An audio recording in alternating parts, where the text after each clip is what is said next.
And now a reading of Revolting Rhymes by leaders of the first Fressingfield Scout Group.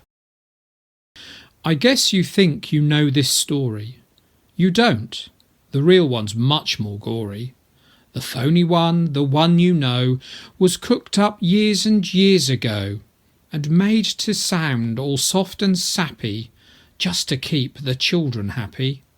Mind you, they got the first bit right, the bit where in the dead of night the ugly sisters, jewels and all, departed for the palace ball, while darling little Cinderella was locked up in a slimy cellar, where rats who wanted things to eat began to nibble at her feet.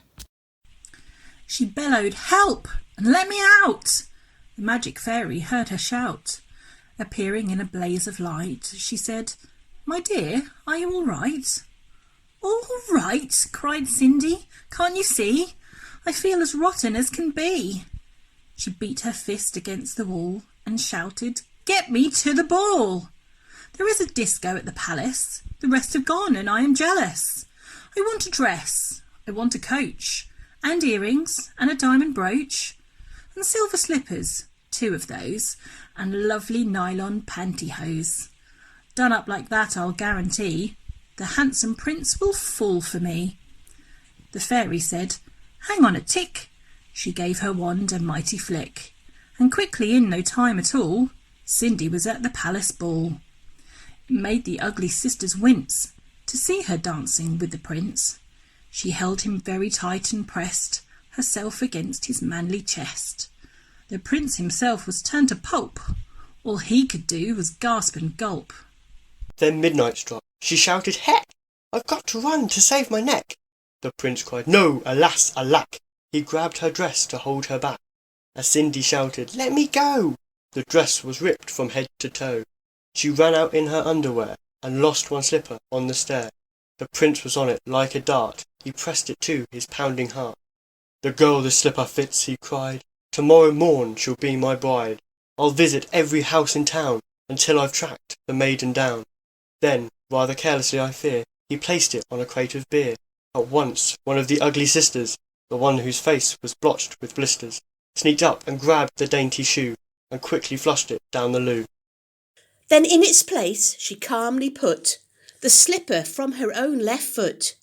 Aha, you see, the plot grows thicker and Cindy's luck starts looking sicker. Next day the prince went charging down to knock on all the doors in town. In every house the tension grew. Who was the owner of the shoe? The shoe was long and very wide. A normal foot got lost inside. Also it smelled a wee bit icky. The owner's feet were hot and sticky. Thousands of eager people came to try it on, but all in vain. Now came the ugly sisters go. One tried it on. The prince screamed, "No!" But she screamed, "Yes, it fits, whoopee! So now you've got to marry me." The prince went white from ear to ear. He muttered, "Let me out of here." "Oh, no, you don't. You made a vow." "There's no way you can back out now.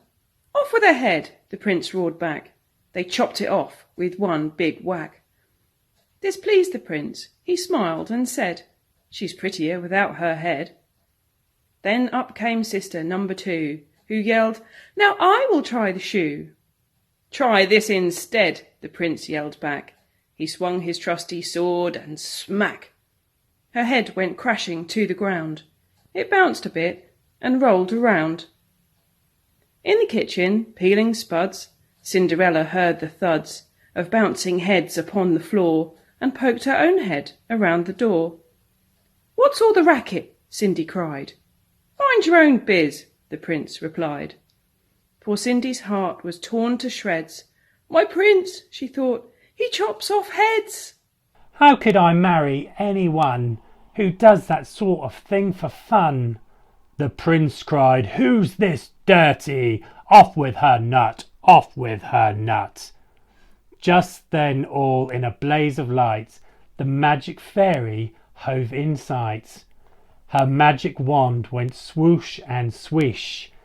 Cindy, she cried, come, make a wish.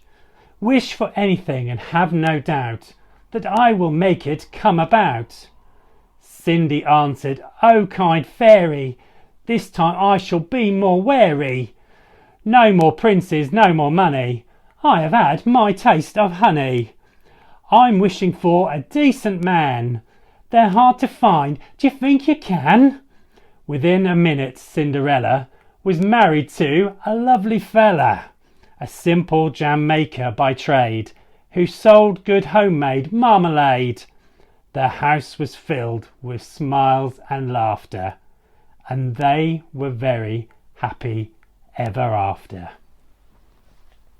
The end. Jack and the Beanstalk. Jack's mother said, "We're stony broke. Go out and find some wealthy bloke who'll buy our cow. Just say she's sound and worth at least £100. But don't you dare to let him know that she's as old as Billy-O." Jack led the old brown cow away and came back later in the day and said, "Oh, Mumsy dear, guess what? Your clever little boy has got. I really don't know how, a super trade-in for our cow." The mother said, "You little creep, I bet you sold her much too cheap." When Jack produced one lousy bean, his startled mother, turning green, leaped high in the air and cried, "I'm absolutely stupefied! You crazy boy!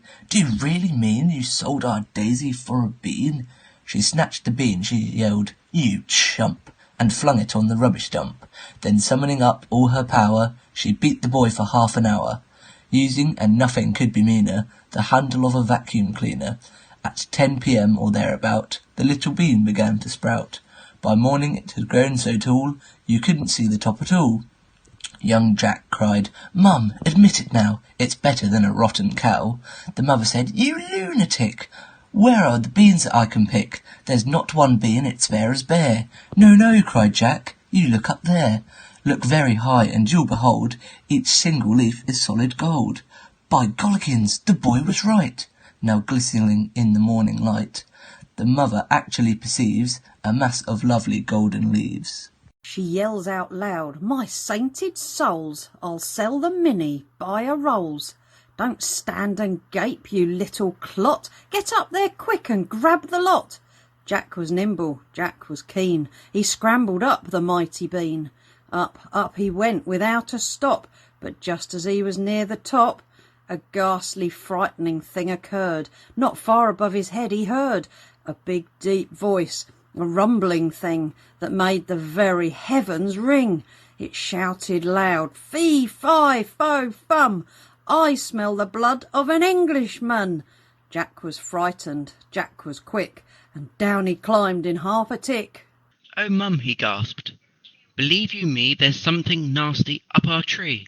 I saw him, Mum, my gizzard froze, a giant with a clever nose." "A clever nose?" his mother hissed. "You must be going round the twist. He smelled me out, I swear it, Mum. He said he smelled an Englishman." The mother said, "And well he might. I've told you every single night to take a bath because you smell. But would you do it? Would you, hell? You even make your mother shriek because of your unholy stink." Jack answered, "Well, if you're so clean, why don't you climb the crazy bean?" The mother cried, "By God I will. There's life within the old dog still." She hitched her skirts above her knee and disappeared right up the tree. Now would the giant smell his mum? Jack listened for the fee-fo-fum. He gazed aloft, he wondered when the dreaded words would come. And then, from somewhere high above the ground, there came a frightful crunching sound. He heard the giant mutter twice, "By gosh, that tasted very nice. Although, and in this grumpy tones, I wish there weren't so many bones." "By Christopher," Jack cried, "by gum, the giant's eaten up my mum. He smelled her out, she's in his belly. I had a hunch that she was smelly." Jack stood there gazing longingly upon the huge and golden tree. He murmured softly, "Golly gosh, I guess I'll have to take a wash if I'm going to climb this tree without the giant smelling me. In fact, a bath's my only hope." He rushed indoors and grabbed the soap. He scrubbed his body everywhere. He even washed and rinsed his hair. He did his teeth, he blew his nose, and went out smelling like a rose. Once more he climbed the mighty beam. The giant sat there gross obscene, muttering through his vicious teeth, while Jack sat tensely just beneath, muttering loud, "Fee, fi, fo, fum, right now I can't smell anyone."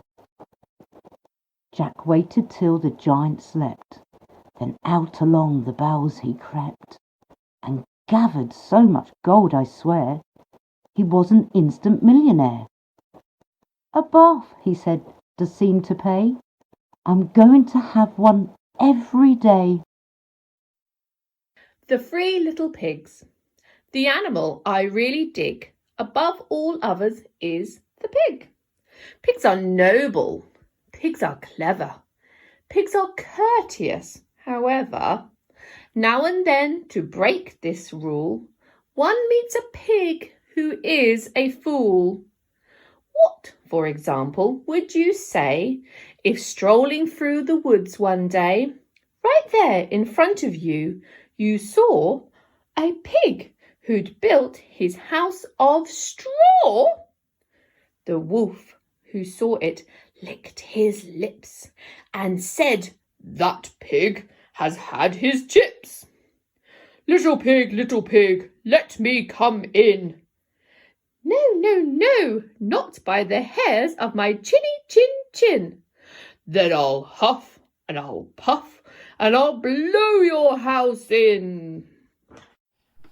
The little pig began to pray, but Wolfie blew his house away. He shouted, "Bacon, pork and ham, oh what a lucky wolf I am."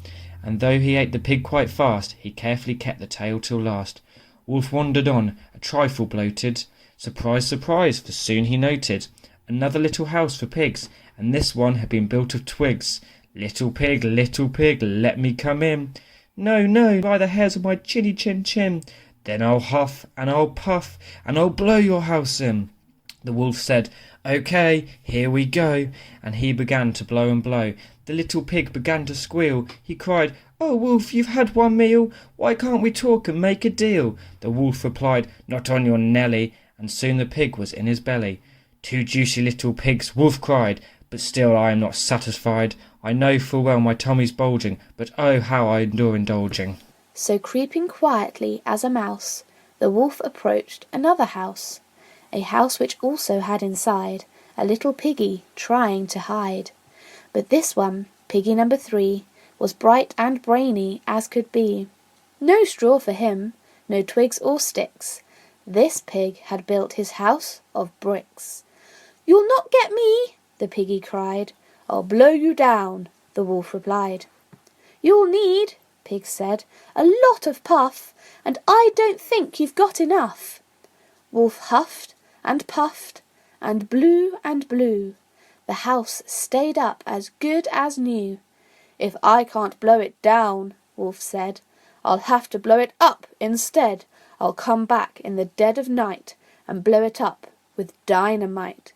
Pig cried, "You brute, I might have known." Then, picking up the telephone, he dialed as quickly as he could the number of Red Riding Hood. "Hello," she said. "Who's speaking?" "Who?" "Oh, hello, Piggy. How do you do?" Pig cried, "I need your help, Miss Hood." "Oh, help me, please. Do you think you could?" "I'll try, of course," Miss Hood replied. "What's on your mind?" "A wolf!" Pig cried. "I know you've dealt with wolves before, and now I've got one at my door." "My darling Pig," she said, "my sweet, that's something really up my street. I've just begun to wash my hair, but when it's dry I'll be right there." A short while later through the wood came striding brave Miss Riding Hood. The wolf stood there, his eyes ablaze, and yellowish like mayonnaise. His teeth were sharp, his gums were raw, and spit was dripping from his jaw. Once more the maiden eyelid flickers.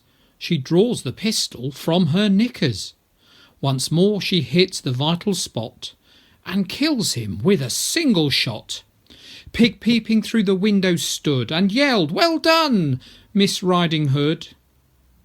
Ah, Piglet, you must never trust young ladies from the upper crust, for now Miss Riding Hood one notes not only has 2 wolfskin coats, but when she goes from place to place, she has a pigskin travelling case.